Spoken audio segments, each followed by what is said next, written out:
सार नोंथाङा मोनसे खोथा बुंदोंमोन बावैसो थांनाय मास मोनथाम मोनब्रै सिगां नोंथाङा हेलिकप्टारजों केम्पिं खालामगोन होनदोंमोन नोंथाङा थारैनो केम्पिं खालामगोन हेलिकप्टारजों हेलिकप्टारजों केम्पिं खालामगोनथ' सम जायाखै हेलिकप्टारा रायज्लायखाबाय होन्दों आङो ड्राइभारफोरजों फैगोन पसिसाव जिथु सरकार दानाय बे बेसेबां खाथां जागोन बे उननि खोथा एमपि इलेक्सनखौ बारनो होगोन एमपि इलेक्सनखौ जों देरहाग्रोनांगौ देरहाखांनायनि उनाव जोंना जाहैबाय सानै देरहालांबा दिल्लीयाव सासे केबिनेट मन्थ्रि लागोन जोङो दे गोबां माने एलायन्सआव थानाय लोंबाय थादों नोंथाङा मानो थाखाय एसेबां गोहो देखायनानै एलायन्सखौ मानो लुबैथारा सार बेनि उनाव बुंनो सानो नङा एलायन्स लुबैनायनि खोथा गैया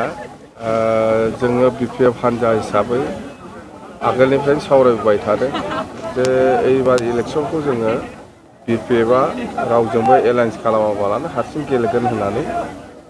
डिसिसन लाखानाय दं बे हिसाबै जों बुंदों दा जेनेबा सोरबा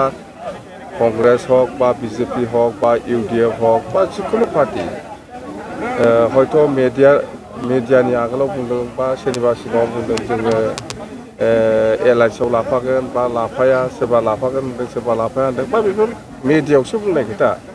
खिन्थु फर्मेलि जोंनि बिपिएफ हान्जानिसिम खुनु दलनिफ्राय बेबादि इनभाइटेसन फर्मेल इनभाइटेसन गैया ओरैनो मिडियायाव बुंनो हागौ सोरबाया बुंनो हागौ सोरबा लिडारफ्रा सोरबा कर्मिफ्रा बुंनो हागौ बेफोर आलादा खोथा खिन्थु खोथाया बेनो जोंनाव फर्मेल जेबो इनभाइटेसन गैया रावबो दलनिफ्राय आरो जोंहा डिसिसन लाखानाय दङ जे बिपिएफआ हारसिङै एइबार एमपि 2024नि एमपि इलेक्सनखौ हारसिङै गेलेगोन दरं उदालगुरियावबो हारसिङै गेलेगोन क'क्राझार लकसभायावबो हारसिङै गेलेगोन आरो जोङो मोननैबो लकसभायाव देरहानाया 100% सियर आरो दिनैनि जिथु जयनिं भैरबकुन्द ब्लक कमिटि बिपिएफ दलनि दैदेननायाव जिथु जयनिं सेरेमनि माने बेवहाय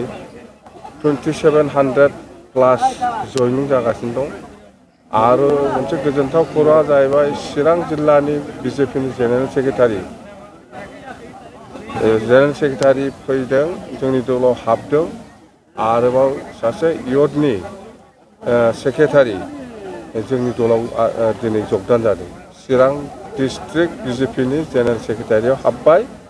आरो इयथनि सेक्रेटारि सासे हाबदों जोंनाव फैगौ बिसायख'थिनि हाद्रिया माब्लानिफ्राय गुफुङो फैगौ बिसायख'थिनि जिथु फैगौ बिसायख'थिनि माबे हाद्रिया माब्लानिफ्राय गुफुङो नोंथांमोननि दोलोनिफ्राय जोंनालाय हाद्रिया गुफुंखानानै दंखायो दानिफ्रायनो हाद्रियाबो जोंना गोबावखासै सार नोंथाङा मोनसे खोथा बुंदोंमोन बावैसो थांनाय मास मोनथाम मोनब्रै सिगां नोंथाङा हेलिकप्टारजों केम्पिं खालामगोन होनदोंमोन नोंथाङा थारैनो केम्पिं खालामगोन हेलिकप्टारजों केम्पिं खालामगोनथ' सम जायाखै हेलिकप्टारा रायज्लायखाबाय होन्दों आङो ड्राइभारफोरजों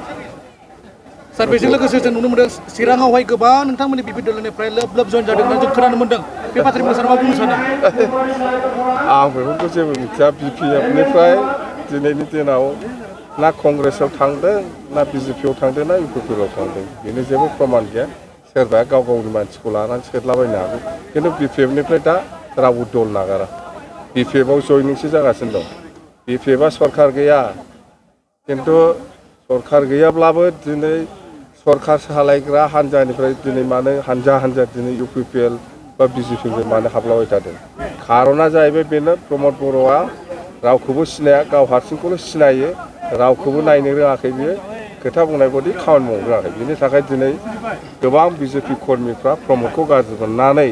बिजेपि दलखौ गारनो बाध्य जादों बियो नायनो रोंनांगौमोन जिहेतु एखेलगे सरकार बिटिसि ओनसोलाव थानाय बिजेपि कर्मि वार्कारफोरखौ प्रमद बर'आ गुरुत्व होआखै